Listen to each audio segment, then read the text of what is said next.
guys, my name is Matle Dlamini and you're welcome. Welcome guys to another episode, another sit down episode. Today we're going to talk about something else that's related to work life, and I wanted to touch on a topic that I'm sure most of us think that it's pretty easy or a giveaway or it's simple, but we want to talk about your CV, and that is your curriculum vitae, what the recruiters look at to see whether you'll be the best candidate to compete for a position or actually fill a position. So I have 5 things that I want to talk about when it comes to your CV. So let's start. So firstly, I would advise for you guys to include a headshot picture of you on your CV. It's always good to make it personable, to give the recruiter an idea of what you look like. Sometimes that could be a good or a bad thing, but hopefully it is a good thing. But it's always a good idea to just smile, have a good headshot, and so that a person has a picture of this person that they're referring to. And also include your contact details, either email and your cell phone number. Please don't include your ID number or your any identification that people can use maliciously. Just include your cell phone number, your email address, and a headshot, a good headshot, a clear headshot of you. That should work. So the next point for me is that you should make sure that all relevant or important information is at the top of your CV. What we are not trying to do is have the recruiter sift or search through your CV for information that they need. So what that includes is recent experience, and if you can, write out the projects. What was the purpose of the project? So that people have an understanding or an idea of the type of work that you do, if it is project based.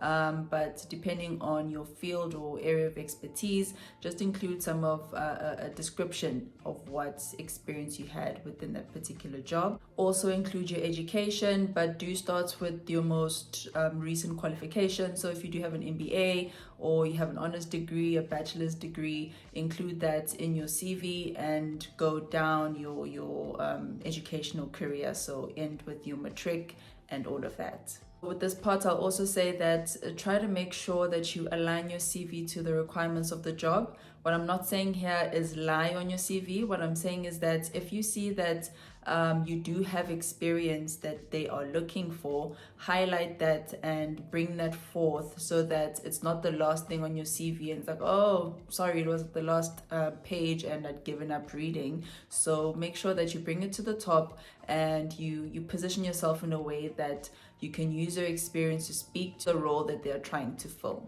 So the second part I'll say is include certifications that you might have. It could be professional certifications. I do know there's the Golden Key Society for those who went through university. So if you are part of a Golden Key Society or any other educational body, include that.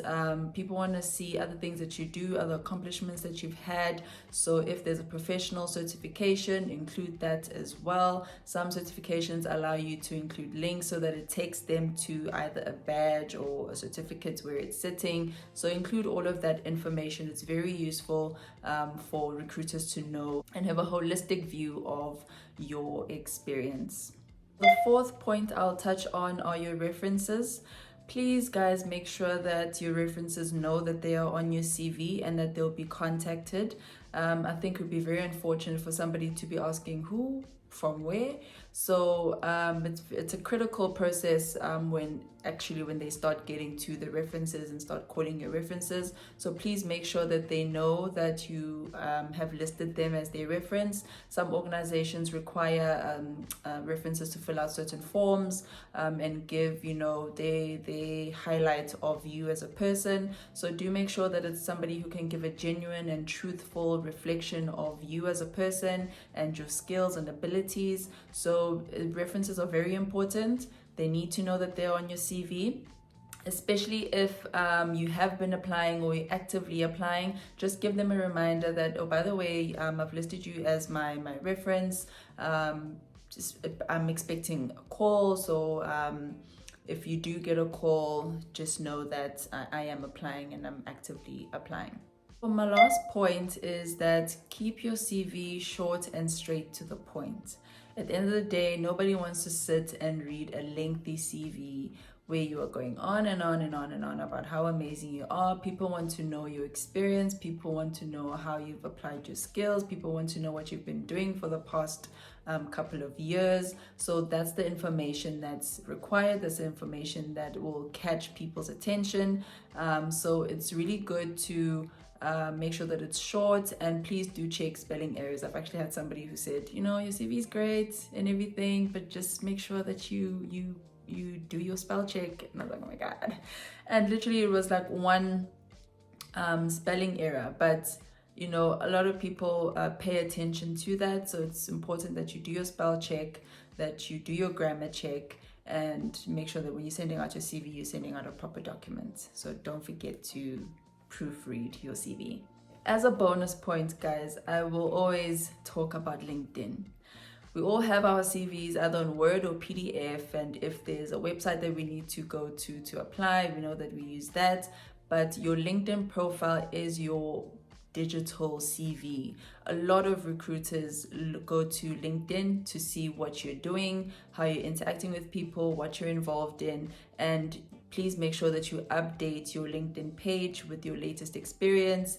It is literally your CV. It's literally your CV. You have a professional picture there. You're engaging with people in your area of expertise. You're not being rude or malicious on the page. You're being professional, and you also have a good picture of what experience you have, what previous experience you have, what you're currently doing. And it's a great platform where people can engage with you. I mean, some recruiters, it's not necessarily because there is a position right now, but just to keep track on, okay, what type of person is this person? What type of engagement do they give? So please utilize LinkedIn. I can't say this more, like you'd swear I have shares at LinkedIn.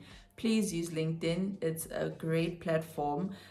It might not always give a job right when you start applying, but it's a great way to get yourself out there. It's a great way to also gain information from other people, from CEOs, from entrepreneurs, people who put advice, who put life lessons there. It's things that you can take and include in your own personal life. So please utilize that platform. Okay guys, that is it from me. I really hope that you found these tips useful and practical for your own space. If you are applying, I wish you all the best in your journey and a prosperous and successful career. Thank you guys so much for watching, and I'll see you guys in my next one. Bye.